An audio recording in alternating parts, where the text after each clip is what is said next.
Planning से लेकर के मेडिकल स्टोर का ग्रैंड ओपनिंग कैसे करना है, पूरा ब्लूप्रिंट बताऊंगा कि आपका बजट कहां लगेगा, कौन सी आपको लोकेशन चुननी है, लाइसेंस आपका कैसे बनेगा और सबसे ज्यादा जरूरी ओपनिंग वाले दिन को आपको क्या करना चाहिए ताकि आपका पहला कस्टमर ही आपका परमानेंट कस्टमर बन जाए। तो चलिए दोस्तों, आज की इस धमाकेदार वीडियो की शुरुआत करते हैं बिल्कुल स्टेप बाय स्टेप। पहला हम लोग बात करते हैं इन्वेस्टमेंट प्लानिंग की। मेडिकल स्टोर की इन्वेस्टमेंट में कोई फिक्स्ड अमाउंट नहीं होता है।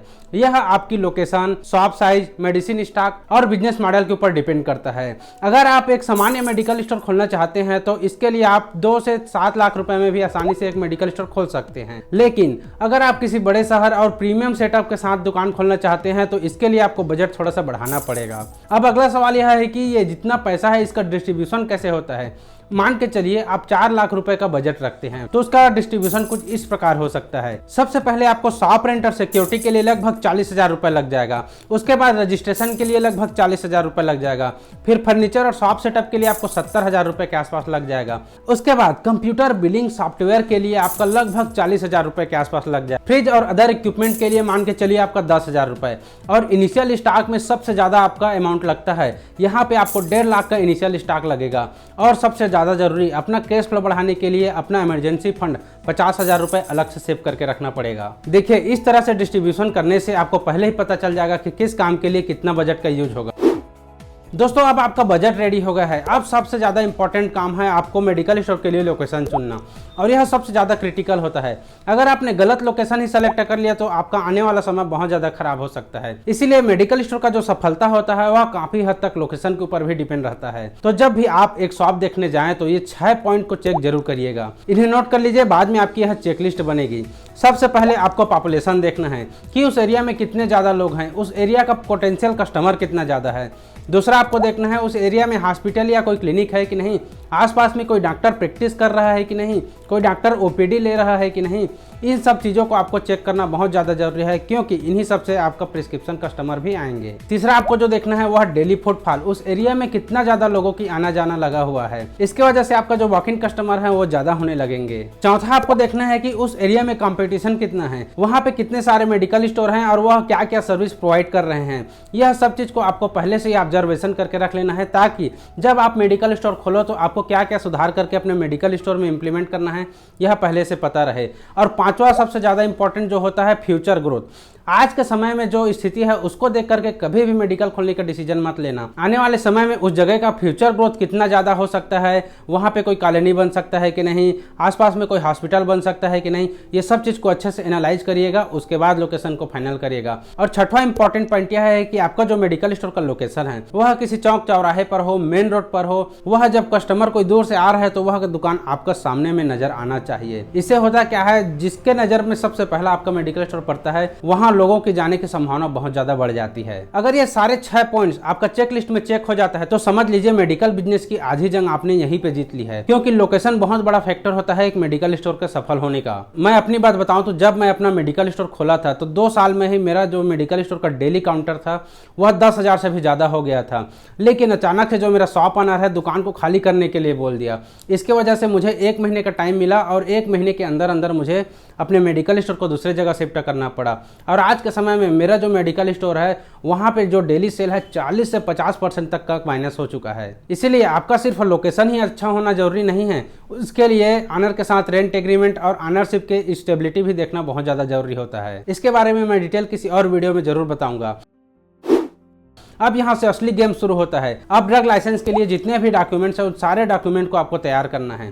देखिए, मैं आपको एक अंदर की बात बताता हूँ। लोकेशन फाइनल होने के बाद आप तुरंत ड्रग इंस्पेक्टर से मिलिए और उनको बताइए कि ये जो मेरा मेडिकल स्टोर का जगह है यह सही है, इसमें लाइसेंस मिलने में कोई दिक्कत तो नहीं होगी। जैसे ही ड्रग इंस्पेक्टर आपको ओके कर देता है उसके बाद सारे डॉक्यूमेंट को आप रेडी करना शुरू कर दो। जैसे कि फार्मासिस्ट का रजिस्ट्रेशन लगता है, उसी से आपका लाइसेंस अप्लाई होगा, उसका फोटोग्राफ लगता है, पासपोर्ट साइज फोटो लगता है, शॉप का एग्रीमेंट लगता है, प्रॉपर्टी का सारा डॉक्यूमेंट लगता है, B1 P1 जितने भी डॉक्यूमेंट्स होते हैं सारे लगते हैं। आपके मेडिकल शॉप का लेआउट ब्लूप्रिंट लगेगा, दुकान का इलेक्ट्रिसिटी बिल लगेगा, आपका जो शॉप है उसका फोटोग्राफ लगता है, फार्मासिस्ट का एफिडेविट भी लगता है, नगर पालिका से आपका NOC लगता है। अगर गांव में आपका शॉप है तो गांव का NOC लगेगा। देखिए, हर स्टेट में जितने भी डॉक्यूमेंट्स होते हैं इसकी रिक्वायरमेंट थोड़ी बहुत अलग हो सकती है। इसीलिए डॉक्यूमेंट फाइनल करने से पहले अपने एरिया के ड्रग इंस्पेक्टर और जो लाइसेंस अथॉरिटी है उनसे एक बार कंफर्म जरूर करा लीजिएगा। अब डॉक्यूमेंट आपका रेडी हो गया है। अब अगला सवाल है कि लाइसेंस को अप्लाई कैसे करना है। देखिए, लाइसेंस को अप्लाई करने के दो तरीके होते हैं, एक ऑनलाइन तरीका होता है, एक ऑफलाइन तरीका होता है। ऑनलाइन प्रोसेस पूरे भारत में ONDLS पोर्टल से भी आप ऑनलाइन अप्लाई कर सकते हैं, और जो स्टेट गवर्नमेंट होता है वहाँ का ऑनलाइन जो पोर्टल होता है उसमें भी आप अपना लाइसेंस के लिए अप्लाई कर सकते हैं। देखिए, ऑनलाइन प्रोसेस में एक प्रॉब्लम होता है, जितने भी डॉक्यूमेंट्स होते हैं उन सभी को आप अप्लाई कर दिए, लेकिन अगर इसमें कुछ भी दिक्कत हुआ तो इसके वजह से आपका लाइसेंस का प्रोसेस रुक जाता है, और इसके वजह से आपका 2 से 3 महीने समय और ज़्यादा खिंच जाएगा, क्योंकि आप उसको सुधार करके फिर से भरना चालू करोगे। अब देखिए अगला ऑफलाइन प्रोसेस। इसमें आप सीधे ड्रग इंस्पेक्टर या लाइसेंस अथॉरिटी के पास जा करके, जो उनके ऑफिस हैं, वहाँ जा करके अपने सारे डॉक्यूमेंट को जमा कर देते हैं। कोई भी कमी होगी तो वहाँ पे तुरंत पता चल जाता है, आप उसे तुरंत ठीक करके तुरंत अप्लाई कर सकते हो। इसीलिए कई लोग इसे ज़्यादा प्रीफर करते हैं। मैं खुद इसी प्रोसेस के थ्रू अपना लाइसेंस को 20 से 25 दिन में ही ले लिया था। यहाँ पे आपको सिर्फ 25 से 30 दिन का समय लग सकता है लाइसेंस मिलने में। अब मैं यहाँ पे आपको एक गोल्डन टिप देता हूँ, जितने समय में आपका लाइसेंस का प्रोसेस हो रहा है उस समय आप खाली मत बैठिए। इस टाइम आप अपने मेडिकल स्टोर का सेटअप बनाना शुरू कर दीजिए। वैसे कमेंट में आप बताइए कि आप ऑफलाइन प्रोसेस को ज़्यादा प्रीफर करना चाहते हैं या फिर ऑनलाइन प्रोसेस को। चलिए अगला बात करते हैं शॉप सेटअप के बारे में। एक प्रोफेशनल मेडिकल स्टोर के लिए लाखों रुपए का इंटीरियर करवाने की कोई ज़रूरत नहीं है। एक मेडिकल स्टोर व्यवस्थित, साफ सुथरा और प्रैक्टिकल डिजाइन का होना चाहिए। ध्यान दीजिएगा, गवर्नमेंट रूल के हिसाब से आपके मेडिकल स्टोर का साइज मिनिमम 110 स्क्वायर फीट होना चाहिए। चलिए इसी के आधार पर मैं एक उदाहरण बताता हूँ। मान लीजिए आपके शॉप का साइज 12 × 12 फुट की है, तो आपका लेआउट कुछ इस प्रकार हो सकता है। 8 × 12 × 8 फुट तक की आप एक मजबूत रैक बनवा सकते हैं। सामने लगभग 10 फीट का लंबा काउंटर बनवा सकते हैं। आपके आने जाने के लिए 2 फीट का रास्ता छोड़ दीजिएगा। ये जो बेसिक फर्नीचर है आपका लगभग 60 से 65 हज़ार में बन के तैयार हो जाएगा। इसके बाद इसको थोड़ा सा और डिजाइन देने के लिए साइड में 12 × 6 फुट का ग्लास डिस्प्ले जरूर लगवाइए, जहाँ पे आप OTC मेडिसिन हो गया, पर्सनल केयर हो गया, जितने भी जनरल आइटम्स होते हैं उन सभी को आप अच्छे से अरेंज कर सकते हो। और इसका टोटल खर्चा आपका लगभग 25 से 30 हज़ार आ जाएगा। इस हिसाब से आपका फर्नीचर और ग्लास को मिला करके 80 से 90 हज़ार में आप बहुत अच्छा प्रोफेशनल मेडिकल स्टोर को तैयार कर सकते हैं। देखिए, आप प्रीमियम इंटीरियर भी करवा सकते हैं, लेकिन मेरा मानना है कि आप अपने स्टॉक में इन्वेस्ट करो। जितने ज़्यादा आप स्टॉक में इन्वेस्ट करोगे उतनी ज़्यादा आपका सेल बढ़ेगा, और सेल से आपका कैश फ्लो बढ़ेगा, कैश फ्लो से आपका दुकान ग्रोथ करेगा। अब बात करते हैं उस हिस्से की जो हर मेडिकल स्टोर की रीढ़ की हड्डी होती है, टेक्नोलॉजी का सेटअप। देखिए, आपको कंप्यूटर, बिलिंग सॉफ्टवेयर, CCTV और फ्रिज का सेटअप करना बहुत ज़्यादा जरूरी होता है। शुरुआत में आपको महंगा कंप्यूटर खरीदने की कोई ज़रूरत नहीं है। आप 25 से 30 हज़ार के बजट में एक अच्छा सा डेस्कटॉप या फिर लैपटॉप खरीद सकते हैं, जो आपके लिए पर्याप्त रहेगा। अब सबसे ज़्यादा जरूरी यह होता है कि बिलिंग सॉफ्टवेयर कौन सा होना चाहिए।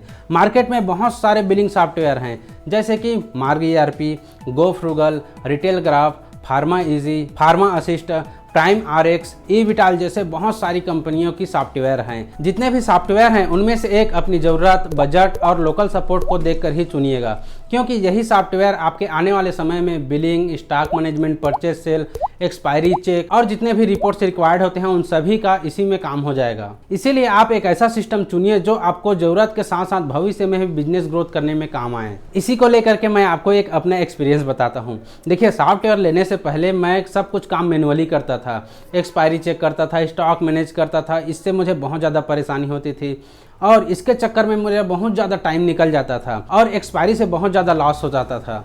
सॉफ्टवेयर को यूज करने के बाद सबसे पहले मैंने इसी सिस्टम को चेंज किया। सॉफ्टवेयर यूज करने के बाद मेरा सारा काम सिस्टम से ऑटोमेटिकली होने लगा और अब मैं अपना पूरा फोकस मेडिकल स्टोर की ग्रोथ पर लगा पाता हूं। इसके बाद आपको अपनी शॉप की सिक्योरिटी और डेली मॉनिटरिंग के लिए CCTV कैमरा जरूर लगवाना चाहिए। फ्रिज आपको रखना ही है, क्योंकि कोल्ड स्टोरेज के लिए फ्रिज बहुत ज्यादा रिक्वायर्ड हो जाता है। दोस्तों, अब आपका मेडिकल स्टोर का सारा सेटअप तैयार हो गया है। अब अगला स्टेप है हमको मेडिसिन स्टॉक लेना। यह वह स्टेज है जहां पे पहली बार आपको मेडिसिन परचेस करनी होती है, इसीलिए आपको मेडिसिन और क्वांटिटी का चुनाव बेहद जरूरी होता है। देखिए, आप किसी डिस्ट्रीब्यूटर या एजेंसी से अपना इनिशियल स्टॉक का मेडिसिन लिस्ट ले सकते हैं, या आप अपने किसी दोस्त के स्टोर में जा करके फास्ट मूविंग मेडिसिन को देख करके भी अपना लिस्ट बना सकते हैं। लेकिन यहाँ पे एक जरूरी वार्निंग देना चाहूँगा मैं, जितने भी डिस्ट्रीब्यूटर और जो एजेंसी होते हैं उनका मकसद आपको मेडिसिन बेचना है, न कि वो आपको इनिशियल स्टॉक देने का कोशिश करेंगे। इसलिए वो शुरुआत में ज़्यादा क्वांटिटी और ज़्यादा प्रोडक्ट सजेस्ट करते हैं ताकि उनका सेल ज़्यादा हो और आपके पास स्टॉक ज़्यादा से ज़्यादा भेज सके। इसीलिए मेडिसिन सिलेक्शन और उसके क्वांटिटी का फैसला हमेशा आपका होना चाहिए। किसी और के टारगेट के अनुसार अपने मेडिसिन का चयन बिल्कुल मत करना। दोस्तों, अगर आपके पास समय है तो मेरी एक सलाह है, जिस एरिया में आप मेडिकल स्टोर खोलना चाहते हैं वहाँ 5 से 6 महीने किसी मेडिकल स्टोर में काम जरूर कीजिए। यहाँ आपको सिर्फ मेडिसिन लिस्ट की ही जानकारी नहीं मिलेगी बल्कि बहुत सारी चीज सीखने को मिलेगा। जैसे कि आप कस्टमर हैंडलिंग सीखोगे, कस्टमर कम्युनिकेशन सीखोगे, prescription handling, fast moving medicine का सिलेक्शन देखोगे, प्रिस्क्रिप्शन पढ़ना सीख जाओगे, स्टॉक एक्सपायरी मैनेजमेंट सीखोगे, डेली परचेस और पेमेंट साइकिल को सीखोगे। पूरा वर्किंग सिस्टम जो भी मेडिकल स्टोर में काम होता है वो सब चीज़ आप यहाँ पे 5 से 6 महीने में आराम से सीख सकते हो। आपका यह जो प्रैक्टिकल एक्सपीरियंस है आगे चल के आपका बहुत बड़ा एडवांटेज भी बनता है। अगर आपके पास समय नहीं है तो कोई दिक्कत नहीं, शुरू करने से पहले आप प्रॉपर इनिशियल मेडिसिन लिस्ट जरूर बनाइए। लेकिन लिस्ट बन जाने के बाद भी एक सबसे बड़ा सवाल यह है कि आप यह ऑर्डर किसको लगाओगे, कौन से एजेंसी को लगाओगे। चलिए अब अगला बात करते हैं आपको सही डिस्ट्रीब्यूटर और सही एजेंसी कैसे चुनना है। आपका पहला ऑर्डर कहां से जाता है उसी पर product availability, purchase cost, delivery, credit facility और फ्यूचर सपोर्ट सब कुछ निर्भर करता है। इसीलिए शुरुआत में किसी एक एजेंसी से तुरंत ऑर्डर मत लगाइए। पहले मार्केट में कंपेयर करिए, कम से कम 3 से 5 होलसेल एजेंसी से संपर्क करिए और अपनी जो मेडिसिन लिस्ट है उनको भेजिए और पूरा कोटेशन उनसे मंगवाइए। ध्यान रहे यह सिर्फ कोटेशन कंपेयर करने के लिए है। रेगुलर मेडिसिन ऑर्डर करने के लिए आपको आगे चल के 1 से 2 एजेंसी को ही फिक्स करना पड़ेगा, क्योंकि इसी से ही आपका पेमेंट साइकिल बहुत अच्छे से बनता है। और एक सबसे जरूरी बात, देखिए नेस्ले, डाबर, बैद्यनाथ, हिमालय जैसे जितनी भी कंपनियां होती है इनके जो एजेंसी हैं वो अलग से होते हैं, इसीलिए आपको इनका कोटेशन अलग से मंगवाना है। दोस्तों, जितने भी मेडिसिन का कोटेशन आपके पास आ जाएगा अब उन सभी मेडिसिन का कंपेयर करिए। आपको कंपेयर सिर्फ मेडिसिन के रेट पर नहीं करना है, आपको कुछ चीजों को और नोटिस करना है, जैसे कि एक्सपायरी रिटर्न पॉलिसी उनकी क्या है, डिलीवरी टाइम वो क्या देते हैं, क्रेडिट फैसिलिटी उनका क्या है, उनका जो एजेंसी में प्रोडक्ट अवेलेबिलिटी है वह कैसा रहता है। देखिए जिस सप्लायर का सर्विस रेट सपोर्ट और सबसे ज़्यादा बेहतर लगे आपको उसी से ही आप अपना रिलेशनशिप शुरुआत करिए, उसी से आप अपना पहला ऑर्डर लगाइए। देखिए शुरुआत में आप बहुत ज़्यादा स्टॉक लेने वाले हैं, इसीलिए आपको डिस्काउंट ऑफर को नेगोशिएशन करना बिल्कुल नहीं भूलना है, क्योंकि यहीं से आपका प्रॉफिट मार्जिन तय होना शुरू हो जाता है। जितना ज़्यादा आप उधर से डिस्काउंट कराएंगे उतना ज़्यादा आप अपना मार्जिन बना सकते हैं। दोस्तों, अब आपका सप्लायर तय हो गया है, आपको मेडिसिन कहां से मंगाना है। अब अगला स्टेप है जो मेडिसिन ऑर्डर हुआ है उसको आप अपने मेडिकल स्टोर में कैसे अरेंज करोगे। देखिए मेडिकल स्टोर में मेडिसिन को अरेंज करने के कई तरीके होते हैं, मैं आपको यहाँ पे 3 तरीका बताता हूँ। पहला है कोड सिस्टम, यानी कि हर शेल्फ पर जितने भी डब्बे हैं उन सभी में एक स्पेशल नंबर या फिर कोई कोड डाल दीजिए। इसमें क्या है आपको मेडिसिन मिलने में आसानी हो जाएगा। जो बड़े बड़े मेडिकल स्टोर वाले होते हैं वो यही तरीका अपनाते हैं। दूसरा तरीका होता है मेडिसिन के यूज के हिसाब से मेडिसिन को अरेंज करना। जैसे कि कोई सर्दी का मेडिसिन है तो सर्दी के जितने भी सारे मेडिसिन हैं उन सभी को एक जगह रख दीजिए। एंटीबायोटिक वाले सभी मेडिसिन हैं उनको एक जगह रख दीजिए। जितने भी डायबिटिक मेडिसिन है उनको एक जगह पे रख दीजिए। कैटेगरी से क्या होता है मेडिसिन को ढूंढना आसान हो जाता है। लेकिन यहाँ पे मैं आपको तीसरा तरीका बताता हूँ जिसको मैं खुद यूज करता हूँ। मुझे यह तरीका बहुत अच्छा लगता है क्योंकि इसके वजह से मेडिसिन मिलना बहुत आसान हो जाता है। आप हर कैटेगरी के मेडिसिन को आसानी से बहुत अच्छे से ढूंढ सकते हो। देखिए इसमें सबसे पहले आप कैटेगरी बना दीजिए। जैसे आयुर्वेदिक मेडिसिन है, बेबी का जो मेडिसिन आता है उनका अलग से बना दीजिए, जो सिरप है उनको अलग से रख दीजिए, टेबलेट है उनको अलग से रख दीजिए। अब इन सभी को आप A to Z के हिसाब से जमा दीजिए। तो आप जब भी आपको किसी भी मेडिसिन की ज़रूरत पड़ेगी, जैसे कोई पेडियाट्रिक मेडिसिन है तो आप पेडियाट्रिक वाले जगह पे जाओगे, वहाँ पे A to Z देखोगे और अपना मेडिसिन तुरंत निकाल लोगे, क्योंकि यह तरीका बहुत ज़्यादा आसान होता है। यहाँ पे बहुत सारे मेडिकल स्टोर वाले इसी तरीके को यूज ज़्यादा करते हैं। देखिए इस तरीके का बड़ा फायदा यह होता है कि आपको मेडिसिन ढूंढने में बहुत ज़्यादा आसान हो जाता है। जब आप कोई नया स्टाफ रखते हैं तो उसको ज़्यादा मेडिसिन ढूंढने में प्रॉब्लम नहीं होता है, वह A to Z अल्फ़ाबेटिकल देखेगा और मेडिसिन तुरंत निकाल के ले आता है। वैसे दोस्तों कमेंट में आप बताइए आप कौन सा सिस्टम फॉलो करना चाहते हैं, पहला वाला, दूसरा वाला या तीसरा वाला, कमेंट में ज़रूर बताइएगा। दोस्तों अब आपकी स्टोर पूरी तरीके से रेडी हो गया है, लेकिन स्टोर तब तक अधूरा है जब तक लोगों को उसके बारे में पता ही नहीं होता है। चलिए बात करते हैं आपको मेडिकल स्टोर खोलने से पहले मार्केटिंग कैसे करना है। देखिए मेडिकल स्टोर खोलने से पहले मैं मार्केटिंग को 2 तरीके से बांट देता हूँ। पहला है लोकल प्रमोशन। लोकल प्रमोशन कहने का मतलब है आपके आसपास के जितने भी मोहल्ले हैं, जो रेसिडेंशियल एरिया है, उन सभी में पम्पलेट, इन्विटेशन कार्ड बंटवा दीजिए।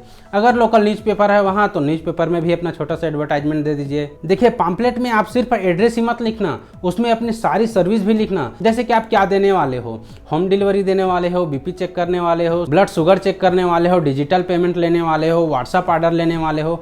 ये जितने भी सर्विस आप देने वाले हो इन सभी को उस इनविटेशन कार्ड में नोट जरूर करना। दूसरा जो मास्टर प्लान होना चाहिए आपका डॉक्टर विजिट। आपके आसपास में जितने भी डॉक्टर्स, क्लिनिक, हॉस्पिटल, जितने भी हॉस्पिटल्स हैं उन सभी का लिस्ट बनाइए। ओपनिंग से पहले उनसे मिलिए, अपना परिचय दीजिए, आपका जो मेडिकल स्टोर खुलने वाला है उसके बारे में डिटेल से बताइए। जिस दिन आपका मेडिकल स्टोर खुलने वाला है उसके एक दिन पहले उन लोगों को पर्सनली इन्विटेशन कार्ड लेकर के जाइए और उनको ओपनिंग सेरेमनी में आने के लिए इन्वाइट जरूर कीजिए।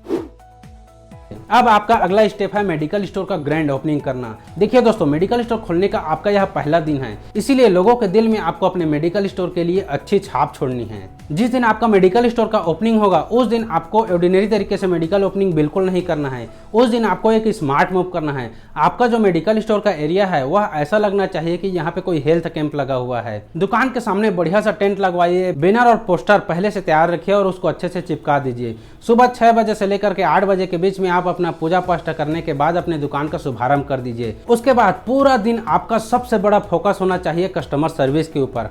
अगर हो सके तो किसी डॉक्टर को गेस्ट के रूप में जरूर बुलाइए। अगर हो सके तो आप अपने मेडिकल स्टोर में कुछ बेसिक सर्विस जरूर दीजिए, जैसे कि बीपी चेक करना हो गया, ब्लड शुगर चेक करना हो गया, वेट चेक करना हो गया। बेसिक हेल्थ सर्विस जो आप दे सकते हैं बिल्कुल दीजिए। अगर आपके एरिया में कोई पैथोलॉजी लैब है तो उनसे बात करके कुछ बेसिक ब्लड टेस्ट पर स्पेशल डिस्काउंट जरूर रखवा सकते हैं। जितने भी आपके कस्टमर आएंगे उन सभी को बेसिक ब्लड टेस्ट में डिस्काउंट जरूर मिलना चाहिए। दोस्तों, ओपनिंग डे पर पहले ही दिन में आने वाले कस्टमर को सेल करने के बारे में ज्यादा बिल्कुल मत सोचिए।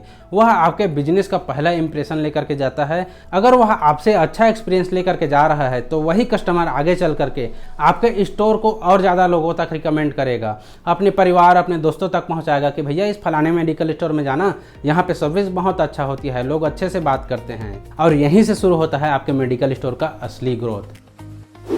तो दोस्तों, अब तक आपने मेडिकल स्टोर खोलने का पूरा step by step road map अच्छे से समझ लिया होगा, लेकिन जब आप वास्तव में अपना मेडिकल स्टोर शुरू करने के लिए बैठोगे तब आपको सिर्फ जानकारी नहीं बल्कि रेडी टू यूज कुछ रिसोर्सेज की भी जरूरत पड़ेगी। जैसे कि आपको प्लानिंग करने के लिए बजट प्लानर चाहिए रहेगा, लोकेशन सिलेक्शन के लिए चेकलिस्ट चाहिए रहेगा, ड्रग लाइसेंस के लिए डॉक्यूमेंट का चेकलिस्ट चाहिए रहेगा, इनिशियल मेडिसिन के लिए इनिशियल मेडिसिन का स्टॉक चाहिए रहेगा, जितने भी डिस्ट्रीब्यूटर हैं उन सभी का लिस्ट बनाने के लिए आपको प्रॉपर टेम्पलेट चाहिए रहेगा, मेडिकल स्टोर सेटअप करने के लिए प्रॉपर प्लानिंग और शीट्स चाहिए रहता है, एक्सपायरी मैनेज करने के लिए एक्सपायरी ट्रैकर आपको जरूरत पड़ेगा और बहुत सारे प्रैक्टिकल रिसोर्सेज की जरूरत पड़ती है। इन सभी रिसोर्सेज को मैं अपने 7 साल के इस जर्नी में प्रैक्टिकल एक्सपीरियंस के आधार पर बनाया है और सभी को एक जगह व्यवस्थित करके opening to profitable medical store complete step book के रूप में तैयार किया है, ताकि आपको अलग अलग जगह जानकारी खोजने की जरूरत बिल्कुल भी ना पड़े। आप बिना कंफ्यूजन के, बिना महंगी गलती किए अपने मेडिकल स्टोर की शुरुआत बहुत आसानी से कर सकते हैं। अभी यह कंप्लीट रिसोर्स पैक आपको 499 में उपलब्ध हो जाएगा।